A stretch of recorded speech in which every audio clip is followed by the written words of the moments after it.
Ready hi hi ma'am. Reshma Raghavi. Reshma Raghavi. Raghavi రెండు రెండు పేర్లు వినిపిస్తున్నాయి నాకు అందరి దగ్గర.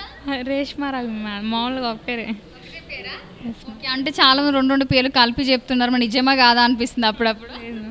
ఓకే, నీ డ్రీమ్ ఏంట్రా? I want become a air hostess. So ఎందుకు ఎయిర్ హోస్టర్ చూస్ చేసుకున్నావు? అంటే అది ఒక ప్యాషనెట్గా ఉండింది అట్లా. Yeah yes ma'am. అలా గాల్లో పోతానా? Yeah yes ma'am.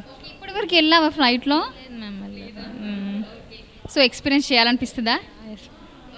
So aero ఫాల్కాన్స్ని ఎందుకు చూస్ చేసుకున్నావు? చాలా ఇన్స్టిట్యూట్స్ ఉన్నాయి కదా, సో ఎందుకు దీన్నే ప్రిఫర్ చేసావు? బికాజ్ ఇక్కడ మాకు ఫ్యాకల్టీ ఒక మాతో బాగా కలిసి ఉండడం, అండ్ మేము సబ్జెక్ట్ ఏమైనా డౌట్స్ వచ్చినా సరే ఎన్నిసార్లైనా అడగచ్చు, చెప్తారు వాళ్ళు. బాగా అర్థమయ్యేటట్టు ఉంటుంది సబ్జెక్ట్స్. ముందు వాటి మధ్య ప్యాషనేట్ అయ్యి బాగా సెట్ చేస్తే ఏరో ఫాల్కాన్స్ గురించి బాగా మంచిగా వచ్చింది. సో